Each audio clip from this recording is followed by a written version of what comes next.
Hello everyone. I'm about to upload a video talking about, I'm gonna upload this one first though, talking about just people that ask me questions. And before I get on to that, I want to answer a few questions that I've had just in general. A few of them were talking about how if we had this type of economy, we would have famine, which meaning we would have food shortages,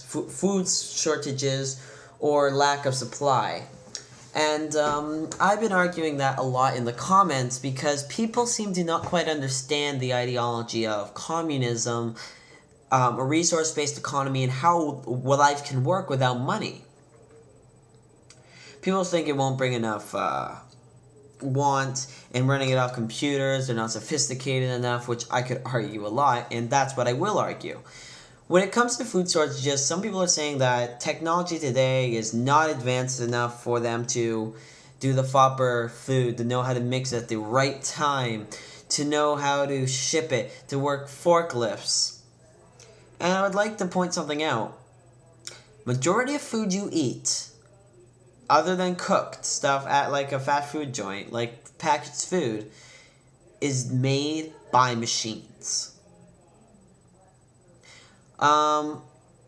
Planes flying from where the food's coming from, or the ingredients are coming from, are all on autopilot except for taking off and landing.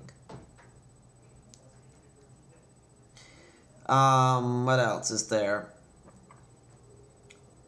Trucks are now using GPS galore with drivers, and cars and trucks have already been shown that we could do it even without human interaction.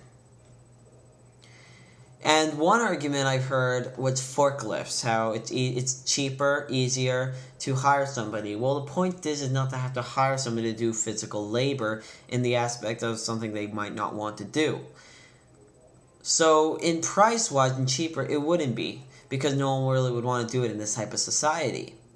And also, it would work because he's making it seem like we're going to be having a free-for-all forklift, lifting up supplies and putting it in and organizing it, and having the machines clean themselves, which is wrong, which is not how they're thinking about it. That's where they're getting the little misconceptions.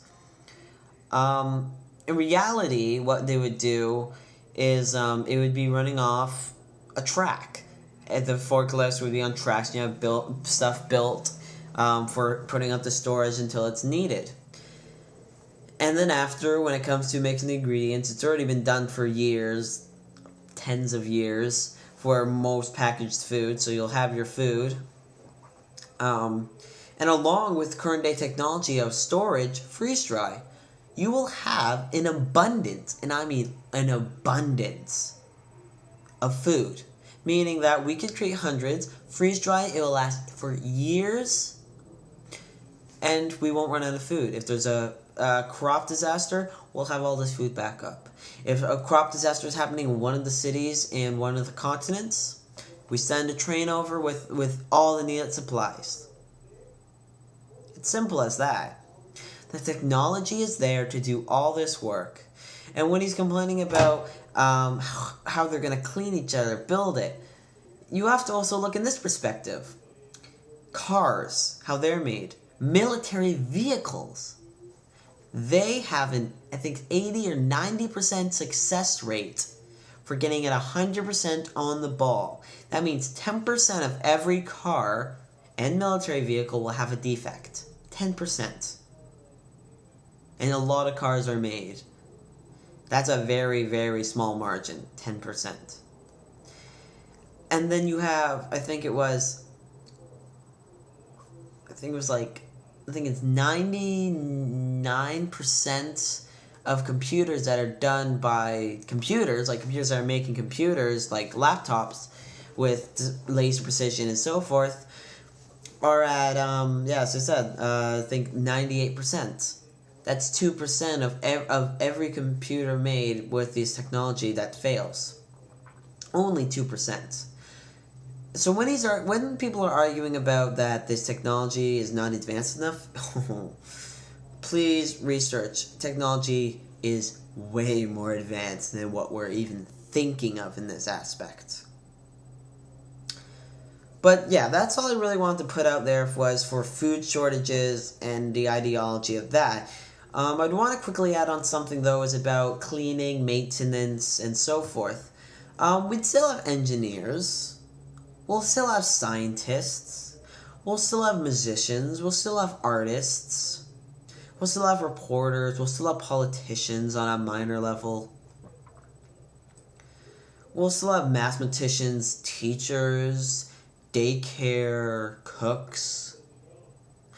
But the point is, in this whole aspect, is that we will be able to do this without forcing people to work at McDonald's, forcing people to work a forklift, forcing people to do construction. These people will be doing it for their own benefit, along for the benefit of humankind. And you think that won't bring any incentive? Well, think about this. If you did a small job and got everything in the world except money, would you do it? I know I would. Just think about that.